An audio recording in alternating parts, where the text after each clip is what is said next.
আমি এই ছেলেকে বিয়ে করব না। এই ছেলে টিকটক করে, আস্তাগফিরুল্লাহ, নাউজুবিল্লাহ। আমি এই ছেলেকে বিয়ে করব না। এই ছেলেটা নেশা করে। আমি একজন মাদ্রাসায় পড়া মেয়ে। আমি এমন কাউকে বিয়ে করব না যে কিনা রাস্তায় দাঁড়িয়ে টিকটক করে। বোন, এরকম রাগ দেখিয়ে কথা বলিস না। আমি জানি তুই 5 ওয়াক্ত নামাজ পড়িস, তুই পরহেজগার একটা মেয়ে, কিন্তু ছেলের অনেক টাকা পয়সা আছে, আর এই টাকা দিয়ে অনেক কিছু করা যাবে। ছেলে এখন খারাপ আছে, পরে ভালো হয়ে যাবে, সমস্যা কি তাতে? টাকা পয়সা আছে? হ্যাঁ, এখন তুই একটু ভালো সাজার নাটক কর। ছেলের অনেক টাকা পয়সা আছে? হ্যাঁ রে বোন, হ্যাঁ, ছেলের অনেক টাকা পয়সা আছে। আমি পুরো এলাকায় খোঁজ নিয়ে দেখেছি আপনি এই এলাকায় সব থেকে ভালো মেয়ে, আর আমি চাই আপনি আমাকে একটু ভালো হওয়ার সুযোগ দিন, যাতে আমি ভালো হয়ে ভালোভাবে চলতে পারি। প্লিজ আপনি আমাকে বিয়ে করুন। বোন, আমি সব জায়গায় খোঁজ নিয়ে দেখেছি আপনি অনেক ভালো মেয়ে, আর আমার ভাইও বুঝতে পেরেছে ও অনেক বড় ভুল করেছে, ও অনেক খারাপ কাজ করে আমি জানি, কিন্তু আপনার সঙ্গে যদি আমার ভাইয়ের বিয়ে হয় ও অনেক ভালো হয়ে যাবে। আপনার মতো পদ্মাশীল পরেশগার মেয়ের সাথে যদি আমি আমার ভাইয়ের বিয়ে দিই তাহলে আমার ভাই অনেক ভালো হয়ে যাবে, ও সব খারাপ কাজ ছেড়ে দেবে, ওর এহকাল ওর পরকাল ও জান্নাত পাবে। ভাই সাহেব, আমার মা মরা মেয়েটা, না না ভাই, ওই মা মরা বোনটা অনেক ভালো। ছোটবেলায় আমাদের মা বাবা মারা গেছে, আমি তাকে কোলে পিঠে করে এত বড় করেছি। আমি আপনাদেরকে এটা গ্যারান্টি দিয়ে বলতে পারবো, আমার বোন অত্র এলাকার সবচেয়ে ভালো মেয়ে।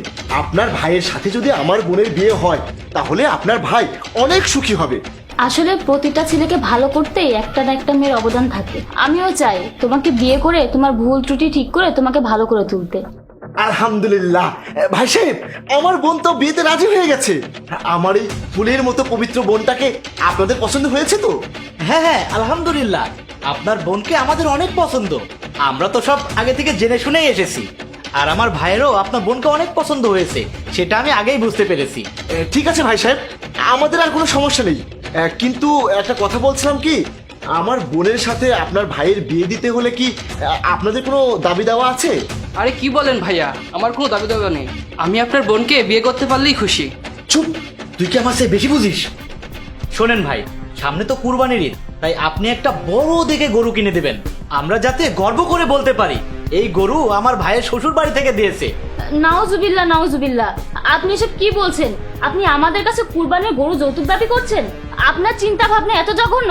আপনার ভাইয়েরও সমস্যা, আপনারও সমস্যা। আমি আপনার ভাইকে বিয়ে করব না। আর ভাইয়া, আপনারও লজ্জা হওয়া দরকার। আপনি তো লজ্জাহীন একটা মানুষ। আপনি সব টিকটকার নেশাখোর লোভী ছেলের সাথে আমার বিয়ে দিতে রাজি হয়েছে। আপনাকে ভাই বলতো এখন আমার ঘৃণা লাগছে। আপনি এমন একটা ছেলের সাথে আপনার বোনের বিয়ে দিতে রাজি হন কিভাবে? আর আপনাদেরকেও বলি, আপনারা মুসলিম হয়ে বিয়ের জন্য কুরবানির গরু কিভাবে দাবি করেন? আপনারা জানেন না কুরবানি দিতে হয় নিজের সামর্থ্যে, যৌতুক ইসলামে হারাম। আরে বোন, আমি জানি তো যৌতুক ইসলামে হারাম, আর আমরা তো সেটা চাইনি।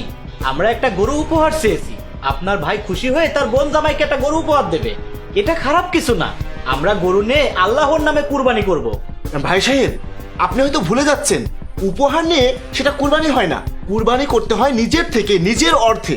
কারণ আপনার অর্থ আপনার কাছে অনেক প্রিয়, তাই আপনার সেই প্রিয় অর্থকেই কুরবানির জন্য খরচ করতে হবে। হ্যাঁ ভাইয়া, তুমি এসব কথা বলো না তো, আমার কোনো উপহার লাগবে না। উনি ওনার বোনকে আমার সাথে বিয়ে দিচ্ছে, এটাই তো অনেক বড় উপহার। আমি এই মেয়েকে বিয়ে করব, ওকে বিয়ে করে আমি ভালো হতে চাই, আমার আর অন্য কোনো উপহার লাগবে না। এখন কি আপনি আমার সাথে বিয়ে করতে রাজি? আপনি যদি আমার জন্য ভালো হন তাহলে আমি রাজি। আলহামদুলিল্লাহ। ভাইয়া, তুমি আজই আমাদের বিয়ের ব্যবস্থা করো, আমি আজই বিয়ে করব। ঠিক আছে।